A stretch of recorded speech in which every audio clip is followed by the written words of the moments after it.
वासांसि जीर्णानि यथा विहार नवानि गृहाति नरोपराणि तथा शरीरानि विहाय जीर्णा नन्यानि सयाति नवानि दे। आत्मार कखनोई मृत्यु हय ना। आत्मा शुधु शरीर बदल करे, रूप बदल करे।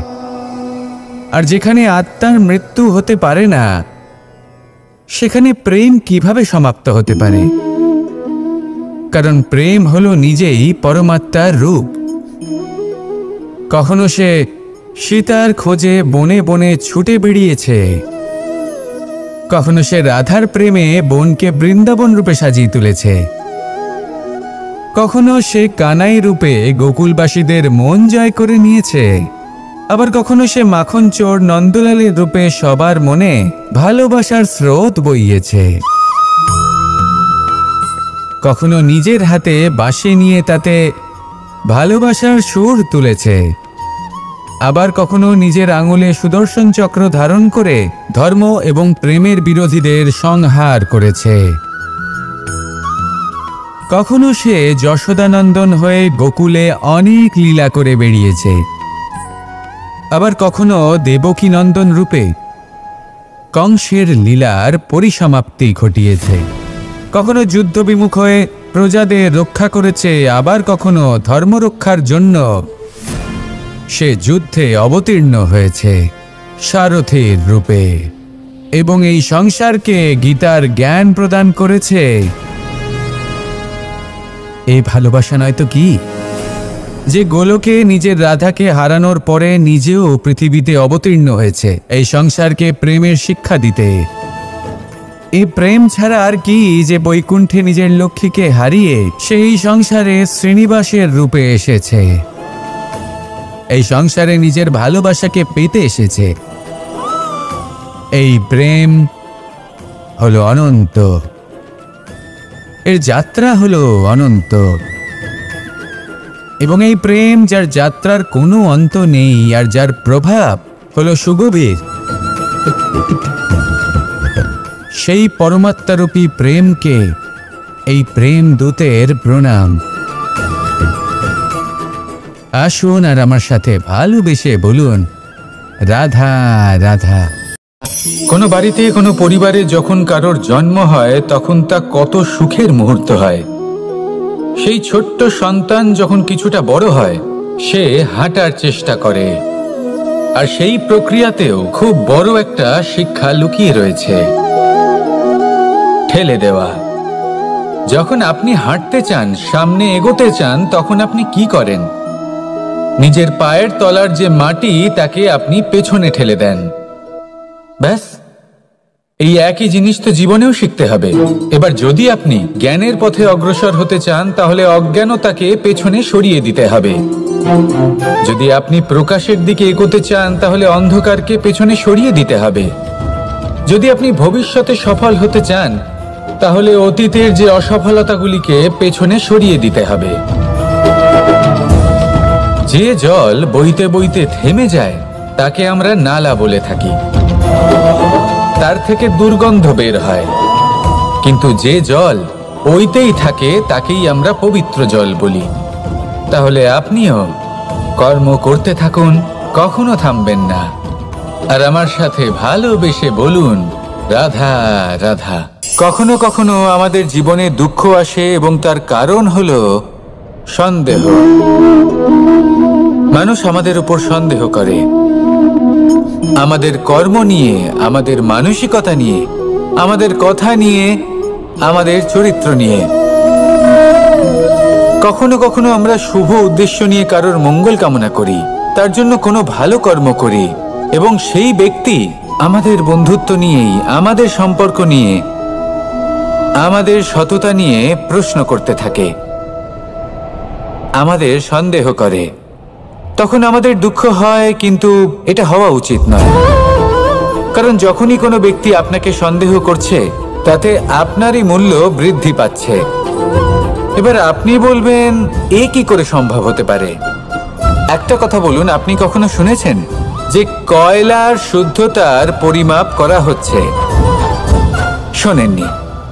কারণ এমনটা কখনো হয়ই না। শুদ্ধতার পরখ শুধুমাত্র সোনার ক্ষেত্রে করা হয়। শুধুই তার শুদ্ধতা নিয়ে সন্দেহ প্রকাশ করা হয়। এই সোনাকে পরখ করা হয়, আর যখন এই সোনা এই পরীক্ষায় উত্তীর্ণ হয় তখন সেই সোনা কতটা মূল্যবান সেটা সংসার জানতে পারে। সেই রকমই এই সংসার আপনাকেও পরখ করবে।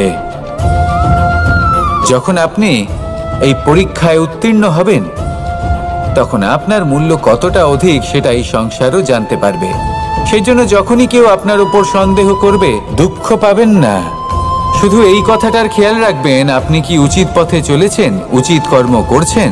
সকলের প্রতি আপনার মনে যেন সদ্ভাবনা থাকে। এবং হ্যাঁ, আপনি যেন আমার সাথে ভালোবেসে বলেন, রাধা রাধা। আশা এবং বিশ্বাস মানুষের জীবনের দুই অমূল্য স্তম্ভ। এটাই হলো ঢাল এবং এটাই হলো অস্ত্র। এটাই আমাদের রক্ষা করে এবং এটাই আমাদের জীবনের পথ প্রশস্ত করে। কিন্তু ছোট একটা সমস্যা আছে। এবার যদি আপনি বটবৃক্ষের থেকে এই আশা রাখেন যে এ আমাকে ফল দেবে, তাহলে সেই আশা ভঙ্গ হওয়াই স্বাভাবিক। আর যদি আপনি বিশ্বাস করেন যে খেজুর গাছ আপনাকে ছায়া প্রদান করবে, তাহলে সেই বিশ্বাসও অবশ্যই ভঙ্গ হবে। তাহলে কি করা উচিত? চোখ বন্ধ করে যে কাউকে বিশ্বাস করার আগে বা যে কারোর থেকে আশা রাখার আগে নির্বাচন করুন যে কার ওপর বিশ্বাস রাখতে চান, কার ওপর আশা রাখতে চান। তবে আমি তো বলবো যে বিশ্বাস করতে হলে নিজের ওপর করুন, যে এই সংসারে এমন কোনো কাজ নেই যা আপনি করতে পারেন না। আর শুধু কর্ম করতে থাকুন আর ভরসা রাখুন ঈশ্বরের ওপর, যে উনি আপনার কর্ম দেখবেন আর আপনাকে আপনার কর্মফল অবশ্যই দেবেন, আপনাকে সাফল্য দেবেন। যদি আপনার বিশ্বাস অটল হয়, নিরন্তর পরিশ্রম করেন, তাহলে ঈশ্বর কখনোই আপনার আশা ভঙ্গ হতে দেবেন না। আসুন আর আমার সাথে ভালোবেসে বলুন, রাধা রাধা। আমরা আনন্দ লাভের জন্য ভালোবাসি মা বাবাকে, ভাই বোনকে, পরিবার পরিজনকে, বন্ধুকে, প্রেমিকাকে। আমরা চাই যে সকলে যেন আপন হয়ে থাকেন, আমাদের কাছে থাকেন। কিন্তু মানুষের একটা প্রবৃত্তি আছে যে তিনি যা লাভ করে ফেলেন তার মূল্য তিনি বুঝতেই পারেন না। যদি আপনার বাড়ির কাছে একটা মিষ্টি জলের সরোবর থাকে বা সুন্দর নদী থাকে, তাহলে জলের গুরুত্বটা কি আপনি তা বুঝতেই পারবেন না। সেইখানে আপনি যদি কোনো একটা মরুভূমিতে যান, আপনি অনুভব করতে পারবেন যে এক একটা ফোঁটা জলের কি গুরুত্ব, তার মূল্য কি। সুখের মুহূর্তে যদি আপনজনদের মনে রাখেন, তবে দুঃখের মুহূর্ত নিজে থেকেই দূরে সরে যাবে। ভালোবাসা এবং তার সাথে স্মরণ করা, এটাই তো হলো জীবনের এবং ভালোবাসার আসল মূল্য। আসুন আর আমার সাথে ভালোবেসে বলুন, রাধা রাধা। আমাদের হাতটা দেখুন, এই হাতে 5টা আঙুল আছে যা ভিন্ন ভিন্ন ধরনের, একরকম কেন নয়? কারণ হলো প্রত্যেকের নিজের নিজের গুরুত্ব আছে, নিজের নিজের মাহাত্ম্য আছে। এরা ভিন্ন, তাই একত্রিত হয়ে মুষ্টিবদ্ধ করা সম্ভব, যার দ্বারা আমরা আত্মরক্ষাও করতে পারি, আবার আক্রমণও করতে পারি। যদি 5টি আঙুল সমান হতো তাহলে মুষ্টিবদ্ধ হতে পারত না, নিজেদের মধ্যে বিভ্রান্তির সৃষ্টি করত। এবার এরকমই কিছু আমাদের সংসারেও হয়। আমাদের দেশ, যেখানে একটি ভূমির ওপর ভিন্ন ভিন্ন ধর্মের মানুষ বাস করেন, ভিন্ন ভিন্ন জাতি, ভিন্ন ধর্ম, ভিন্ন ভাষা। কিন্তু যদি আমরা এটা ভাবি যে কিভাবে এই দেশকে কল্যাণের পথে নিয়ে যাওয়া যায়, কিভাবে এর বিকাশ করা সম্ভব, তাহলে আমাদের একত্রিত হওয়া শিখতে হবে। যেইভাবে 5টা আঙুল একত্রিত হয়, মুষ্টিবদ্ধ হয়, সেইভাবেই আপনার যে ভাষাই হোক, যে ধর্মই হোক, যে জাতি হোক না কেন, ঠিক আছে, আবশ্যক হলো আপনার নিজের কর্মভূমির সাথে, আপনার ধরিত্রীর সাথে যুক্ত থাকা, সাথে থাকা। তবেই দেশের উন্নয়ন সম্ভব, তবেই এই দেশ স্বতন্ত্র থাকবে, সফল হবে, আর এই মন প্রসন্ন হয়ে বলবে, রাধা রাধা। খেলা খেলতে কে না ভালোবাসেন?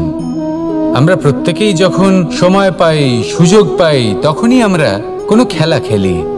খেলার সময় দুই ধরনের মানুষ ওখানে থাকেন। এক, যারা অংশগ্রহণ করেন, আর দুই, যারা দেখতে থাকেন, যারা দর্শক হয়ে দেখেন, যারা নিজের পক্ষের বিজয়ের ফলে উচ্ছ্বসিত হয়ে থাকেন, পরাজয়ের ফলে শোক পালন করেন, পরামর্শ দিয়ে থাকেন। আর বিজয়ী কে হন? বিজয়ী তিনি হন যিনি অংশগ্রহণ করেন। নির্বাচন আপনাকে করতে হবে, আপনি কি করতে চান? আপনি কি খেলোয়াড় হতে চান, নাকি আপনি দর্শক হতে চান? যদি আপনি বিজয়ের আনন্দ লাভ করতে চান, সেই রোমাঞ্চ অনুভব করতে চান, তাহলে খেলতে হবে। ময়দানে আপনাকে নামতেই হবে। পরাজয়ের সম্ভাবনার ভয়ের সাথে আপনাকে লড়াই করতেই হবে। বিপক্ষের আহ্বানকে স্বীকার করতেই হবে, খেলোয়াড় হয়ে উঠতে হবে। তবেই এই বিজয়ের সম্ভাবনা থাকবে। আসলে কি, দর্শক হয়ে পরামর্শ দেওয়া অত্যন্ত সহজ। ময়দানে নেমে অংশগ্রহণ করা অত্যন্ত কঠিন। আর এখানে যেটা সহজ, তা আপনাকে বিজয়ের পথে কখনোই নিয়ে যাবে না। আসুন আমার সাথে ভালোবেসে বলুন, রাধা রাধা। কখনো এই প্রকৃতির দিকে তাকিয়ে থাকবেন। এই প্রকৃতি অনেক ধরনের শিক্ষা দেয়। কোন একটা গাছকে দেখুন, কিভাবে সে মাটি থেকে জল শুষে নেয়। সে ঝড় হোক বা হোক কড়া রোদ, সব সহ্য করে এবং অবশেষে সে ফল ধারণ করে।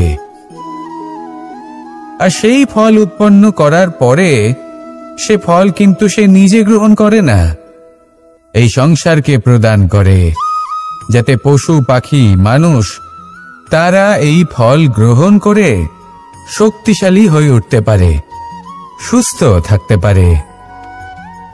সেভাবেই নদী, সরোবর এরা নিজেরাও কিন্তু নিজেদের জল গ্রহণ করে না, মাটিকে প্রদান করে, পশু পাখিকে প্রদান করে। সূর্য নিজেও নিজের জন্য প্রজ্বলিত হয় না, সে প্রকাশ ছড়িয়ে দিতে চায় আমাদের সবার কাছে, সে আলো পৌঁছে দিতে চায়। এই প্রত্যেকের কর্মে পরমার্থ নিহিত আছে, আর সেই জন্যই এদের সকলকে পুজো করা হয়। তাই মনে রাখবেন, আপনার কাছে জীবন যাপনের অতিরিক্ত যা কিছুই আছে তা পরমার্থের জন্য। তাহলে তার সদ্ব্যবহার করুন আর আমার সাথে ভালোবেসে বলুন, রাধা রাধা। পরিবর্তন, এটা হলো সৃষ্টির অমূল্য নিয়ম। এই সংসারে সবকিছু সময়ান্তরে পরিবর্তিত হয়, এই সময়ও পরিবর্তিত হয়। পরিবর্তন চিরকাল হয়ে এসেছে আর চিরকাল হতে থাকবে। কিন্তু এবার আমরা সেই পরিবর্তন কিভাবে লাভ করব, যেটা আমাদের প্রয়োজন, যেটা আমরা চাই? আমরা জীবনে বিকাশ চাই। এই বিকাশ কিভাবে লাভ করতে পারি? এই প্রকৃতি কিন্তু আমাদের অত্যন্ত উত্তম উদাহরণ দিয়ে বুঝিয়েছে। একটি বিন্দুর উদাহরণ দিয়েছে, যা ভবিষ্যতে একটা বিশাল নদীর আকার ধারণ করে। এটা কিভাবে হয়? মেঘ থেকে একটি বিন্দু ঝরে পড়ে সেই পর্বতের ওপর যেখানে হিম আছে। সেই হিমের সংস্পর্শে আসা মাত্র সেই বিন্দুর সাথে আরো বেশ কিছু বিন্দু যুক্ত হয়। তারপর তারা অগ্রসর হয়, আরো কিছু বিন্দু যুক্ত হয়, আস্তে আস্তে একটা ক্ষীণ ধারার রূপ ধারণ করে এবং সেটাই ভবিষ্যতে আরো এগোতে থাকে। অনেকটা যাওয়ার পর যখন অনেক সংখ্যক বিন্দু একসাথে যুক্ত হয়, তখন সেটা বিশাল নদীর আকার ধারণ করে। এবার আমরা মানুষ বলে আমাদের সাথে এই নিয়মের অন্যথা হয় তা নয়। আমরাও এই প্রকৃতির অংশ, আমাদের ক্ষেত্রেও একই নিয়ম প্রযোজ্য। যখন পরিশ্রম করে অনেক সংখ্যক বিন্দু আমরা একত্রিত করব, তখনই পরিবর্তনের নদী প্রবাহিত হবে। প্রয়োজন হল নিরন্তর পরিশ্রম করা এবং ধৈর্য ধরা। এটা করতে থাকুন, জীবনে সব কিছু লাভ করতে পারবেন।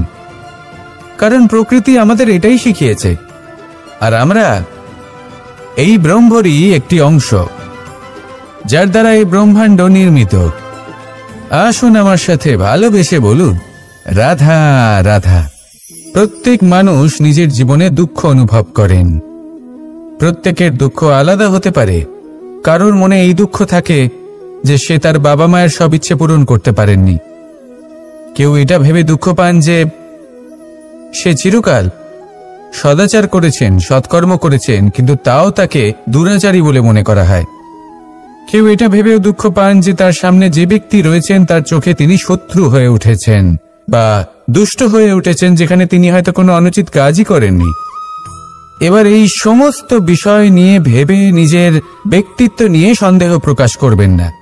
যদি নিজের ব্যক্তিত্ব নিয়ে কোনো সন্দেহ থেকে থাকে, তাহলে কর্ম সংক্রান্ত প্রশ্ন করুন যে আপনি যা করেছেন তাতে কি উচিত ছিল, কি অনুচিত ছিল।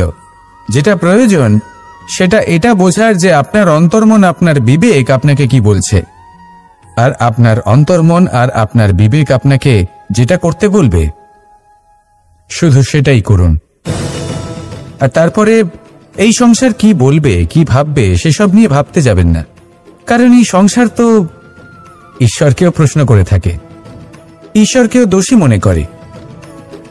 কখনো কখনো যখন কোনো ঘটনা মানুষের ইচ্ছা অনুযায়ী ঘটে না, তখন মানুষ এটা বলে যে হে ঈশ্বর, আপনি আমার পাশে থাকলেন না, আপনি বড়ই কঠোর, এটা আপনার দোষ। যেখানে বেশিরভাগ সময় হয়তো সে নিজেই নিজের কর্মফল ভোগ করছে, আর কখনো কখনো ঈশ্বর হয়তো তার জন্য আরো ভালো কোনো পরিকল্পনা করে রেখেছেন, কিন্তু মানুষ সেটা বুঝতে পারে না। তাই দিনের শেষে যেটা প্রয়োজন সেটা হলো নিজের মনের কথা বুঝতে হবে। আপনার বিবেক কি বলছে শুধু সেটাই করুন, আর সামনে এগোতে থাকুন। আমার সাথে ভালোবেসে বলুন রাধা রাধা।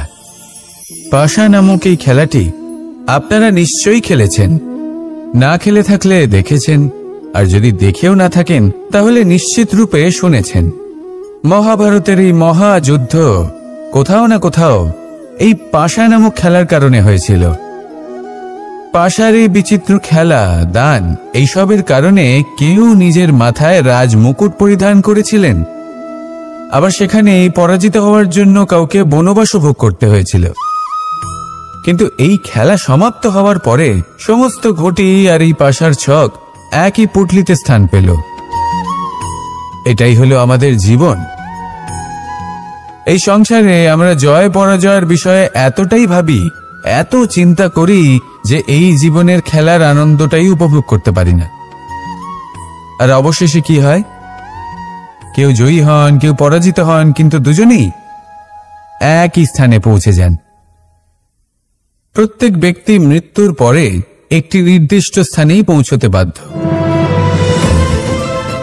কিন্তু ততক্ষণ এই জীবন, এই খেলা, তার আনন্দ উপভোগ করুন। এই সংসারে সেই ব্যক্তি শ্রেষ্ঠ স্থানে পৌঁছতে পেরেছেন যিনি এই সংসারকে প্রকাশ প্রদান করেছেন, যিনি কখনো জয় পরাজয় এ বিষয়ে ভাবেননি, শুধু এই জীবনের খেলার আনন্দ উপভোগ করেছেন। এটাই আপনিও করুন, আর আমার সাথে ভালোবেসে বলুন রাধা রাধা। আমরা সকলে সামাজিক জীব। মানুষের সাথে দেখা সাক্ষাৎ করা এটা চিরকালই চলতে থাকে। আমরা কখনো কাউকে উপহার দিই, আবার কখনো কেউ আমাদের উপহার দেয়। কখনো কি এমন হয়েছে যে আপনি কাউকে একটা উপহার দিয়েছেন, কিছু সময় পরে বা কিছু মাস পরে সেই উপহারই ঘুরে ফিরে আপনার কাছেই এসেছে, অর্থাৎ সেই বস্তুটাই আপনার কাছে আবার ফিরে এলো? এরকম হয়। ছেলেবেলায় একদিন একজনের বিবাহ ছিল, তখন মা তাকে একটা উপহার দিতে চাইছিলেন, তাই তিনি একটা পোশাক বানালেন আর সেটাকে সুসজ্জিত করছিলেন। আমি দেখলাম আর জিজ্ঞেস করলাম যে মা, এই পোশাক এত সুসজ্জিত করার কি আছে?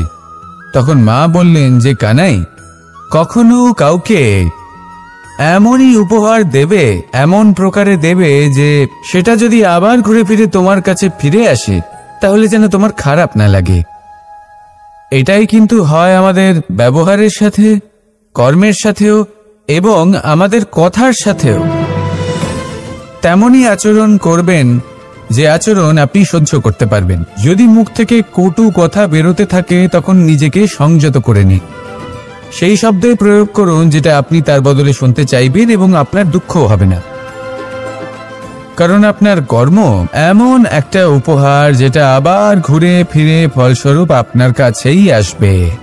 সেই জন্য নিজের আচরণ শুভ করুন, নিজের মানসিকতা শুভ করুন, নিজের মুখ থেকে মধুর বাণী নিঃসৃত করুন আর এইভাবে মধুরভাবে বলুন, রাধা রাধা। এই সংসারে একটা শব্দ আছে যার বিষয়ে মানুষ অত্যাধিক চিন্তা ভাবনা করে, আর সেই শব্দ হলো অস্তিত্ব, পরিচয়।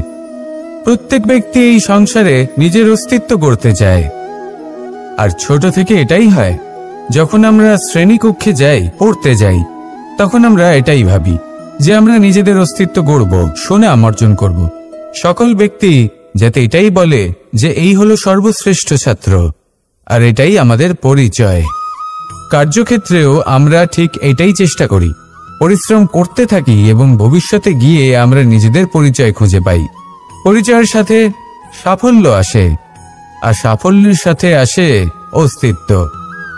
আর যখন এই দুটি সংযুক্ত হয়, তখন মানুষ অসফলতার কথা ভেবে ভয়ভীত হয়ে পড়ে, আর এটা ভাবতে থাকে যে যদি আমি অসফল হই তাহলে সেই পরিচিতির কি হবে, সেই নামের কি হবে, সেই সব কিছু যে আমি অর্জন করেছি তার কি হবে।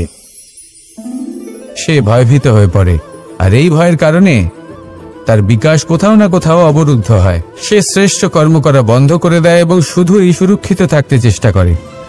আর অসফল হলে তাতে ভয় পাওয়ার কোনো প্রয়োজন নেই, কারণ যখন আপনি সফল হন তখনই সাফল্য আপনার পরিচয় এই সংসারের সাথে করায়। কিন্তু যখন আপনি অসফল হয়ে থাকেন তখন এই অসফলতা এই সংসারের পরিচয় আপনার সাথে করায়, যা অত্যন্ত আবশ্যক। অসফলতা প্রত্যেকের জীবনেই আসবে, তার সম্মুখীন হন আর তার থেকে শিক্ষা লাভ করুন। কারণ যখনই আপনি অসফল হন তখনই আপনার জ্ঞান চক্ষু উন্মুক্ত হয়। আসুন আমার সাথে ভালোবেসে বলুন, রাধা রাধা। জীবনে ক্ষমা চাওয়া তাও কিছুটা সহজ, ক্ষমা করতে পারা অত্যন্ত কঠিন। ক্ষমা 2 অক্ষরের এই শব্দ হতে পারে, কিন্তু অত্যন্ত বড় এই শব্দ, অত্যন্ত গুরুত্বপূর্ণ এই শব্দ। কখনো কখনো অন্য কাউকে ক্ষমা করে দেওয়া তাও কিছুটা সহজ কাজ, কিন্তু নিজেকে ক্ষমা করতে পারা অত্যন্ত কঠিন হয়ে দাঁড়ায়। অতীতে যদি আমাদের এমন কোনো ভুল হয় যে কারণে আমরা নিজেকে ক্ষমা করতে পারি না, অনেক সময় এমন কিছু ভুল করে বসি যে বিষয় শুধু আমরাই জানি, কিন্তু আমরা নিজেকে ক্ষমাই করতে পারি না, আর আমাদের বিকাশ সেখানে স্তব্ধ হয়ে যায়। কারণ যদি আপনি ক্ষমা করতে না শেখেন, নিজেকে ক্ষমা যদি না করতে পারেন, তাহলে তা আপনার জীবনের সবথেকে বড় বাধা হয়ে দাঁড়াবে। সেই জন্য জীবনে অবশ্যই শিখুন যে কিভাবে নিজেকে ক্ষমা করতে হয়, আর শিখুন যে আগের করা ভুল আবার কি করে না করা যেতে পারে। এই মন হালকা হবে আর প্রসন্ন হয়ে বলবে, রাধা রাধা। আজ আমি আপনাকে একটা ছোট্ট কাহিনী শোনাবো। একবার আমি, রাধা আর দাদা, আমরা 3 জনে মিলে লুকিয়ে একটা উপবনে গেলাম আম পেড়ে খেতে। অনেক পরিশ্রম করে আমরা ওখানে পৌঁছলাম, আর আমরা আশ্চর্যচকিত হয়ে গেলাম এটা দেখে যে এবার তো আম পাকেইনি। এবার দাদা কি করলেন, একটা আম পাড়লেন আর সেটা চাখলেন, আর উনি নিরাশ হয়ে পড়লেন। উনি বললেন যে এটা তো খুবই টক। তারপর রাধা একটা আম পাড়ল আর সেটা চেখে দেখল, আর রাধা উৎসাহিত হয়ে পড়ল। আমি রাধাকে জিজ্ঞেস করলাম, কি হয়েছে, তুমি এত উৎসাহিত কেন? তখন রাধা বলল যে এবার এত বেশি টক আম হয়েছে যে এগুলো দিয়ে আমরা আচার বানাবো। তাহলে দাদা ওখান থেকে বেরিয়ে গেলেন নিরাশ হয়ে এবং খালি হাতে। রাধাও ওখান থেকে বেরিয়ে গেল কিন্তু উৎসাহিত হয়ে, আর অনেকগুলো কাঁচা আম সাথে নিয়ে। এর থেকে আমরা কি শিক্ষা পেতে পারি? যে প্রত্যেকটা স্থানে এমন কিছু রয়েছে যেখান থেকে আমরা কিছু একটা শিক্ষা লাভ করতে পারি, যা আমাদেরকে বিকাশের পথে নিয়ে যেতে পারে। এই শিক্ষা প্রত্যেক স্থানে আছে। সবকিছু আমাদের দৃষ্টিভঙ্গির উপর নির্ভর করছে। যখনই আমাদের জীবনে, আমাদের সম্পর্কে কোনো সমস্যা, কোনো বিপদ আসে, তখন বেশিরভাগ মানুষ সেই বিষয় নিয়ে দুঃখী হয়ে পড়েন। আর কিছু মানুষ এমনও থাকেন যারা শেষ পর্যন্ত তার সমাধান করেন, বিপদকে পরাজিত করেন, সম্পর্কগুলিকে আবার জুড়ে দেন। যদি আপনি সুখের খোঁজ করেন তাহলে আপনি সুখ অবশ্যই পাবেন, প্রসন্নতা অবশ্যই পাবেন। যদি আপনি দুঃখ খোঁজেন তাহলে দুঃখ অবশ্যই পাবেন। এবার আপনি কি খুঁজতে চান সেই চয়ন আপনারই। আসুন আর আমার সাথে ভালোবেসে বলুন, রাধা রাধা। মুঠো হাতের শক্তি বেশি, মুঠো খুললেই তা দুর্বল। তা এমন কি থাকা উচিত এই বন্ধ মুঠোয় যা লাখের সমান? মানসিকতা এবং স্বপ্ন। মানুষ জন্মগ্রহণ করে, তার মানসিকতা সময়ের সাথে উন্নত হয়। মানসিকতা অনুযায়ী সে স্বপ্ন দেখে, আর সেই স্বপ্ন সার্থক করতে সে পরিশ্রম করতে থাকে। কিন্তু খুব গুরুত্বপূর্ণ একটা কথা আছে যা আপনার মনে রাখা উচিত। আপনার এই মানসিকতা, আপনার এই স্বপ্ন, তা যেন আপনার নিয়ন্ত্রণে থাকে। আপনার বন্ধ মুঠোয় যেন এর লাগাম থাকে, আপনি যেন এর প্রভু হন। যদি তা হয় তবেই আপনি লাভবান হবেন। যদি এরা আপনাকে নিয়ন্ত্রণ করতে থাকে, যদি আপনার মুঠো খুলে যায়, না পথ আপনার নিয়ন্ত্রণে থাকবে, না মানসিকতা থাকবে, না স্বপ্ন নিয়ন্ত্রণে থাকবে। আর যদি তাই হয় তাহলে আপনি আপনার ভবিষ্যৎ নষ্ট করে ফেলবেন। তাই নিয়ন্ত্রণ করতে শিখুন নিজের বিচার বুদ্ধি, নিজের মানসিকতা, নিজের স্বপ্নকে। নিজের এই স্বপ্ন পূরণ করুন আর আমার সাথে ভালোবেসে বলুন, রাধা রাধা। যত শক্তিশালী এই মন, তত শক্তিশালী এই শরীরও। এই যে আমাদের শরীর, এটা আসলে কি? এ হলো একটা রথের মতো। আর একটা রথ ততক্ষণ চলতে পারবে না যতক্ষণ না তাকে কোনো সারথি চালাবে। এই মন হলো শরীরের সারথি। এবার ভাবুন, যদি এই সারথি শক্তিহীন হয়, দুর্বল হয়, তাহলে এই রথের কি হবে? এটা উচিত পথে চলতে পারবে না, উচিত গতিতে চলতে পারবে না, মন মতো স্থানে এটা পৌঁছতেও পারবে না। সেই জন্য মনের শক্তি অত্যন্ত প্রয়োজনীয়। এবার মনের শক্তি আমরা কোথা থেকে লাভ করি? দৃঢ়তার শক্তি থেকে। এবার এই শক্তি আমরা কিভাবে বাড়াতে পারি? আমরা প্রতিদিন কিছু নতুন স্থির করি, কিছু ছোট, কিছু বড়। আর যেই আমরা নতুন কিছু পূর্ণ করি, আমাদের মনের শক্তি বেড়ে যায়।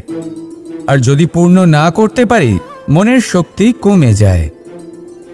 একটা দেওয়ালের মতো ছোট ছোট ছোট ছোট শিলা আমরা একটার পর একটা স্থাপন করে একটা দেওয়াল তৈরি করি। এতগুলো পাথর যখন একত্রিত হয়ে যায়, তখন এমন এক দেওয়াল তৈরি হয় যাকে ভাঙা প্রায় অসম্ভব হয়ে দাঁড়ায়। সেরকমই হয় মন এবং দৃঢ়তা। ছোট ছোট কাজ করে নিজের লক্ষ্য পূর্ণ করুন। এই লক্ষ্য যদি পূর্ণ হয় তবে মনের শক্তি বাড়বে। কিছুটা এইভাবে যে যত বড়ই বিপদ আসুক না কেন, সেই বিপদ নিজে হার মেনে নেবে, কিন্তু আপনার মন ততটাই শক্তিশালী থাকবে। তাই মনের শক্তি বাড়াতে থাকুন, যাতে আপনি উচিত পথে চলতে পারেন, উচিত গতিতে চলেন আর মনোবাঞ্ছিত স্থানে পৌঁছতে পারেন।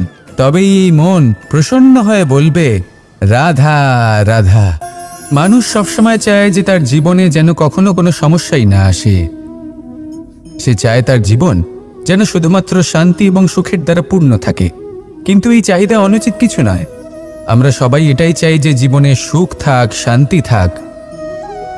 কিন্তু এই কথা সবসময় মনে রাখবেন, যে সূর্য উদিত হন সংসারকে প্রকাশমান করেন, দুপুরবেলায় সংসারকে রৌদ্র প্রদান করেন, সন্ধেবেলায় তাকেও অস্ত যেতে হয়। এবার আমাদের জীবন চক্র কিছুটা এরকমই। কোনো কিছুই চিরকাল একরকম থাকে না। কখনো এই নদীকে দেখুন যা বয়ে চলেছে। এই নদী যা বয়ে চলেছে তার পথেও অনেক বিপদ আসে। বড় বড় পাথরের সম্মুখীন হয়ে তাকেও সামনে এগিয়ে যেতে হয়। একটি পুকুর যা চারদিক থেকে ঘেরা, তার জীবনে কিন্তু কোনো সমস্যা নেই। কিন্তু এই সংসারে পুকুরের পুজো করা হয় না, পুজো করা হয় নদীকে। মনে রাখবেন, সমস্যার ঊর্ধ্বে তিনি উঠতে পারেন যিনি সমাধি লাভ করেছেন, যিনি এই সংসারেই নেই। যিনি এই সংসারে আছেন এবং জীবিত আছেন, তার জীবনের সমস্যা হলো শ্বাসবায়ুর মতোই গুরুত্বপূর্ণ। আসুন আমার সাথে ভালোবেসে বলুন, রাধা রাধা। ধন, সম্পদ, ঐশ্বর্য, মানুষ হয় নিজের সৌভাগ্যের দ্বারা এগুলো লাভ করে থাকেন বা কর্মের দ্বারা। সৌভাগ্য আসলে কি? গ্রহের দশা যা প্রত্যেক মুহূর্তে বদলাতে থাকে। কর্মের মাধ্যমে যখন আপনি ধন অর্জন করেন, তখন সেই ধন আপনার আগামী প্রজন্ম লাভ করে। সেটা হয় সে ভোগ করে বা তার জন্য তার ভোগান্তি হয়। আর এটা নির্ভর করছে আপনার কর্মের ওপরে।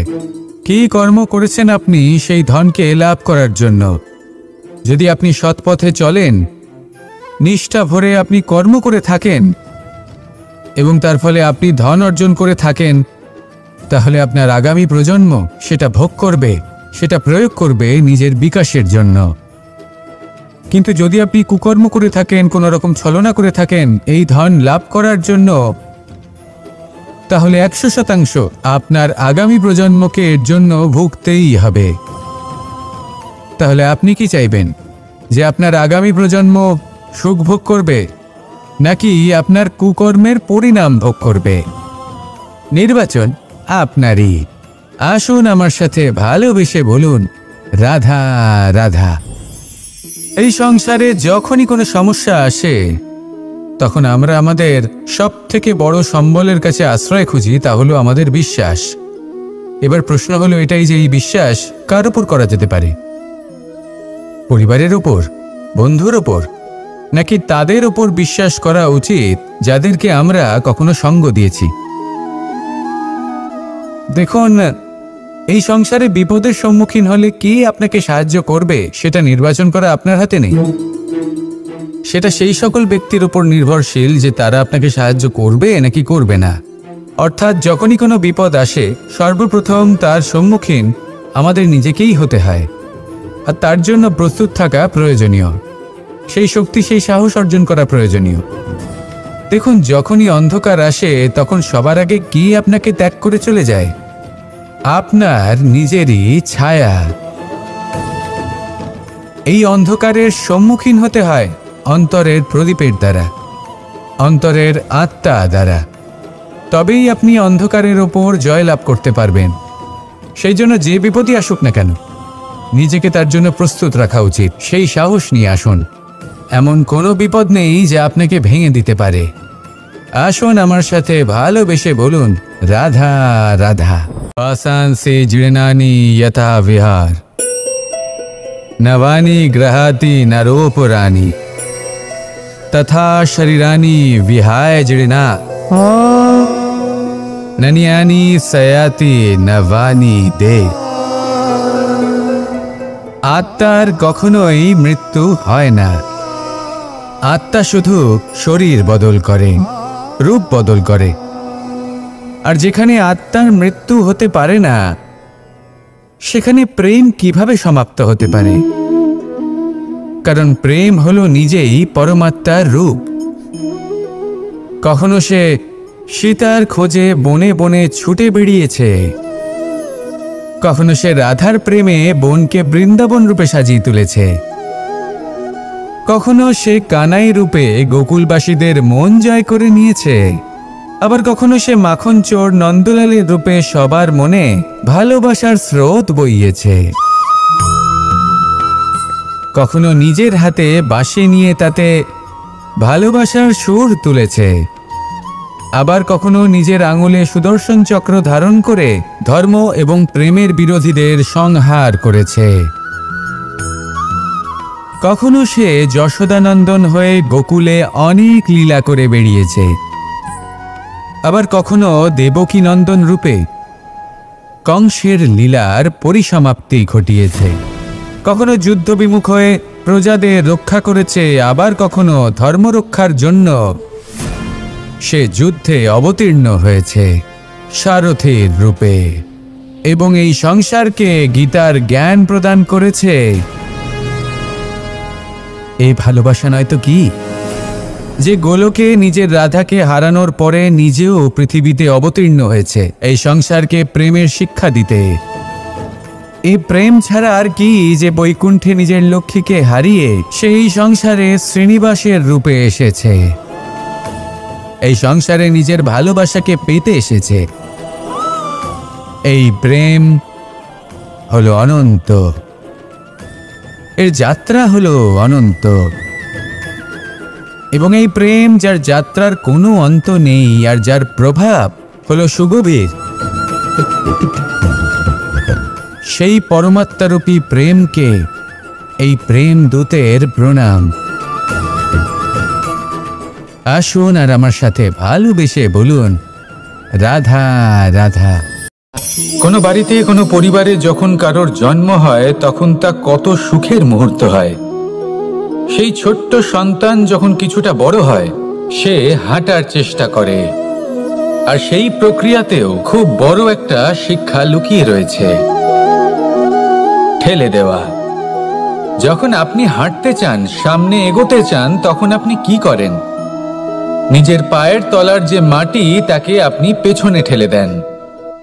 ব্যাস, এই একই জিনিস তো জীবনেও শিখতে হবে। এবার যদি আপনি জ্ঞানের পথে অগ্রসর হতে চান তাহলে অজ্ঞানতাকে পেছনে সরিয়ে দিতে হবে। যদি আপনি প্রকাশের দিকে এগোতে চান তাহলে অন্ধকারকে পেছনে সরিয়ে দিতে হবে। যদি আপনি ভবিষ্যতে সফল হতে চান তাহলে অতীতের যে অসফলতাগুলিকে পেছনে সরিয়ে দিতে হবে।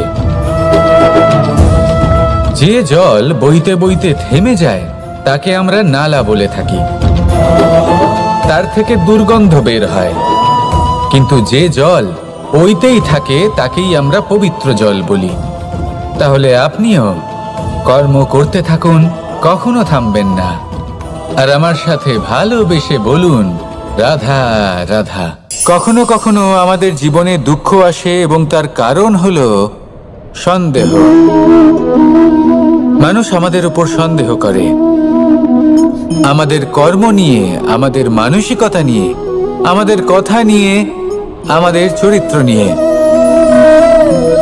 কখনো কখনো আমরা শুভ উদ্দেশ্য নিয়ে কারোর মঙ্গল কামনা করি, তার জন্য কোনো ভালো কর্ম করি, এবং সেই ব্যক্তি আমাদের বন্ধুত্ব নিয়েই, আমাদের সম্পর্ক নিয়ে, আমাদের সততা নিয়ে প্রশ্ন করতে থাকে, আমাদের সন্দেহ করে। তখন আমাদের দুঃখ হয়, কিন্তু এটা হওয়া উচিত নয়। কারণ যখনই কোনো ব্যক্তি আপনাকে সন্দেহ করছে তাতে আপনারই মূল্য বৃদ্ধি পাচ্ছে। এবার আপনি বলবেন, এ কি করে সম্ভব হতে পারে? একটা কথা বলুন, আপনি কখনো শুনেছেন যে কয়লার শুদ্ধতার পরিমাপ করা হচ্ছে? শোনেননি, কারণ এমনটা কখনো হয়ই না। শুদ্ধতার পরখ শুধুমাত্র সোনার ক্ষেত্রে করা হয়, শুধুই তার শুদ্ধতা নিয়ে সন্দেহ প্রকাশ করা হয়। এই সোনাকে পরখ করা হয়, আর যখন এই সোনা এই পরীক্ষায় উত্তীর্ণ হয় তখন সেই সোনা কতটা মূল্যবান সেটা সংসার জানতে পারে। সেই রকমই এই সংসার আপনাকেও পরখ করবে। যখন আপনি এই পরীক্ষায় উত্তীর্ণ হবেন তখন আপনার মূল্য কতটা অধিক সেটা এই সংসারও জানতে পারবে। সেই জন্য যখনই কেউ আপনার উপর সন্দেহ করবে, দুঃখ পাবেন না। শুধু এই কথাটার খেয়াল রাখবেন, আপনি কি উচিত পথে চলেছেন, উচিত কর্ম করছেন। সকলের প্রতি আপনার মনে যেন সদ্ভাবনা থাকে। এবং হ্যাঁ, আপনি যেন আমার সাথে ভালোবেসে বলেন, রাধা রাধা। আশা এবং বিশ্বাস মানুষের জীবনের দুই অমূল্য স্তম্ভ। এটাই হলো ঢাল এবং এটাই হলো অস্ত্র। এটাই আমাদের রক্ষা করে এবং এটাই আমাদের জীবনের পথ প্রশস্ত করে। কিন্তু ছোট একটা সমস্যা আছে। এবার যদি আপনি বটবৃক্ষের থেকে এই আশা রাখেন যে এ আমাকে ফল দেবে, তাহলে সেই আশা ভঙ্গ হওয়াই স্বাভাবিক। আর যদি আপনি বিশ্বাস করেন যে খেজুর গাছ আপনাকে ছায়া প্রদান করবে, তাহলে সেই বিশ্বাসও অবশ্যই ভঙ্গ হবে। তাহলে কি করা উচিত?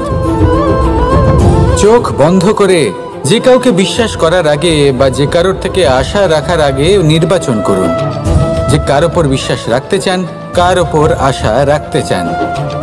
তবে আমি তো বলবো যে বিশ্বাস করতে হলে নিজের ওপর করুন, যে এই সংসারে এমন কোনো কাজ নেই যা আপনি করতে পারেন না।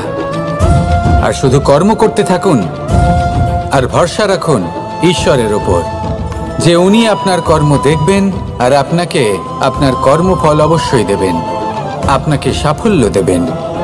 যদি আপনার বিশ্বাস অটল হয়, নিরন্তর পরিশ্রম করেন, তাহলে ঈশ্বর কখনোই আপনার আশা ভঙ্গ